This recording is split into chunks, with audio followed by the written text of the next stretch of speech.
Subscribe करें और bell दबाएं ताकि कोई खबर रह न जाए। अब हम चलेंगे सितारों के हाल की तरफ। सितारों की तरफ थोड़ा देखने नजर डालें। गर्दिश में है नहीं है आपके सितारे? ये तो मुझे पूछना पड़ेगा, मेरे सितारे क्यों गर्दिश में होंगे तलहा? आप मुझे राब्ते में रहती है ना सितारों से, रोज रात को सितारे।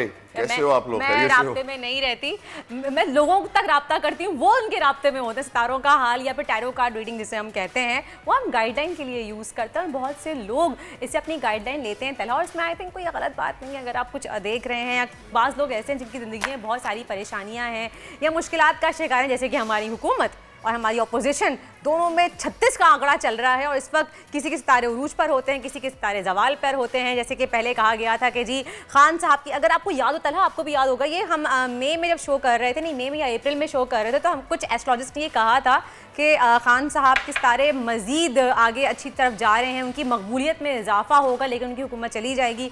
हम ये देख रहे हैं कि जी मकबूलियत में तो बहुत इजाफा हो रहा है उनकी, लेकिन लेकिन लेकिन अभी तक हुकूमत उनके मुतालबात मान नहीं रही है और पता नहीं आगे क्या होगा। तो इस बारे में हम जानेंगे। हमारे साथ मौजूद हैं famous tarot card reader Fatima रसूल। जी फातिमा, अस्सलाम वालेकुम।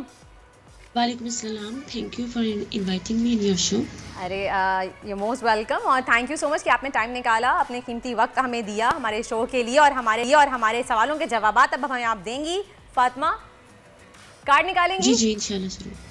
अच्छा, मैं चाहूंगी आप स्क्रीन पे भी कार्ड दिखाएं ताकि हमारे व्यूअर्स भी देख सकें कि क्या कार्ड निकाले। सबसे पहला सवाल मैं करूंगी, जो तमाम लोगों का सवाल है, आवाम का सवाल है कि खान साहब की मकबूलियत में इजाफा तो हो रहा है, लेकिन उनकी जो मुतालबात हैं वो हुकूमत नहीं मान रही है। तो आपको क्या लग रहा है, आगे के इलेक्शन होते दिखाई दे रहे हैं या नहीं? देखिए जी, अभी मुश्किलात तो हैं हुकूमत को बहुत ज़्यादा। अभी इलेक्शन में तो बहुत ज़्यादा टाइम पड़ा है, अभी इलेक्शन की तो हम बात ना ही करें तो बेहतर है।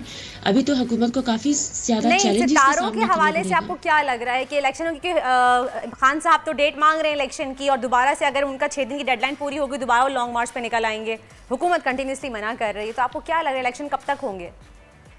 जी, इलेक्शन तो हमें नेक्स्ट ईयर होते नज़र आ रहे हैं, लेकिन उस दौरान हुकूमत को काफ़ी चैलेंजेस का सामना करना पड़ रहा है। जहां इमरान खान मुतालबा कर रहे हैं इलेक्शन की डेट का, वहां पे ये हमें मतलब यही चीज़ तवील पकड़ती नज़र आ रही है, तूल पकड़ती नज़र आ रही है। इसमें मुज़ाकरात में लॉकडाउन, हमें डेडलॉक की सूरत हाल हमें नज़र आ रही है। अभी ऐसी कोई मतलब कंडीशन नज़र नहीं आ रही कि जहां ये किसी फाइनल मतलब डिसीजन तक पहुंचेंगे इनके मुज़ाकरात हुकूमत के और इमरान खान साहब के। अभी तो मतलब ये ऐसे कुछ नज़र नहीं आ रही। हुकूमत को अगर हम देखें तो काफ़ी ज़्यादा वो मतलब अपनी हुकूमत को ही लेकर उन्हें चैलेंजेस का सामना करना पड़ेगा। और जैसे को चैलेंज का सामना करना पड़ रहा है, लेकिन वो आगे अमेरिका के आगे कह रहे हैं कि अगर हम घुटने टेक रही है, क्योंकि जैसे कि हमारे प्राइम मिनिस्टर ने खुद कहा है बेगर्स कांट बी चूजर, और अब पाकिस्तान इसराइल को तस्लीम करने जा रहा है, उनके साथ मीटिंग्स हो रही हैं। तो इस बारे में आप क्या कहेंगी कि क्या पाकिस्तान का इसराइल को तस्लीम करना कैसा रहेगा? देखिए जी, सच तो कोई उसको फ़ायदा होता नज़र नहीं आ रहा है इसराइल को तस्लीम करने से भी। मतलब इसमें कोई उनका फ़ायदा नज़र नहीं आ रहा, हमारा फ़ायदा नज़र नहीं आ रहा, हमारे मुल्क का कोई फ़ायदा नज़र नहीं आ रहा जिस नीयत से लोग जा रहे हैं, बिल्कुल नज़र नहीं आ रहा। सही। बल्कि हम सब देखेंगे कि हुकूमत को मतलब सस्टेन करना अपना काफ़ी ज़्यादा स्ट्रगलिंग हो जाएगा। वो हाथ पांव अपने बहुत मार रही है, लेकिन जहाँ मतलब वो मतलब इन्हीं चीज़ों में मशगूल हमें रहते नज़र आ रहे हैं, लेकिन इमरान खान उन्हें काफ़ी टफ टाइम देते हमें नज़र आएंगे, जिसकी वजह से उन्हें अपनी हुकूमत को बरकरार रखना काफ़ी मुश्किल होता चला जाएगा और वो मजबूर हो जाएंगे मतलब अपनी हुकूमत को छोड़ देने पर, इलेक्शन की डेट देने पर। लेकिन अभी इसमें टाइम है, लेकिन होता है ना कि कितना टाइम है आपकी नज़र में, आपको क्या लग रहा है कि अंदाज़न?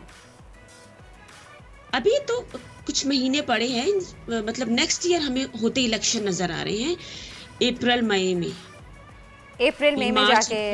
अच्छा, मार्च अप्रैल में आप कह रही हैं जाके आपको इलेक्शन नज़र आ रहे हैं। सही। अच्छा, अगर ये बताएं कि अगर डेडलाइन जो खान साहब ने दी है 6 दिन की, उसके बाद जो ये लॉन्ग मार्च करते हैं, तो उस पर आपको क्या लग रहा है, कितना प्रेशर ये बना पाएंगे हुकूमत पे? और उसके बाद आपको क्या सूरत हाल नज़र आ रही है पाकिस्तान की सियासी सूरत हाल, क्योंकि मईशत का भी बहुत बुरा हाल है? जो लॉ एंड ऑर्डर के मसाइल काफ़ी होते नज़र आ रहे हैं। लॉ एंड ऑर्डर में डेडलॉक हमें होता नज़र आ रहा है।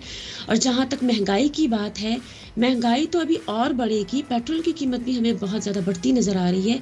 इसके अलावा हमें काफ़ी ज़्यादा अपनी सिक्योरिटी के ही इश्यूज़ नज़र आएंगे। हमें पाकिस्तान को अपनी सिक्योरिटी की पड़ जाएगी इस वक्त। सही, क्योंकि बहुत बहुत शुक्रिया Fatima, thank you so much. आपने हमें बताया सितारों के हवाले से कि क्या सूरत हाल कह रही हैं कि इनको इलेक्शन इतनी जल्दी होते हुए अभी नज़र नहीं आ रहे हैं या अगले साल की ही बात कर रही हैं। तो लेट्स सी। सब्सक्राइब करें और बेल दबाएं ताकि कोई खबर रह न जाए।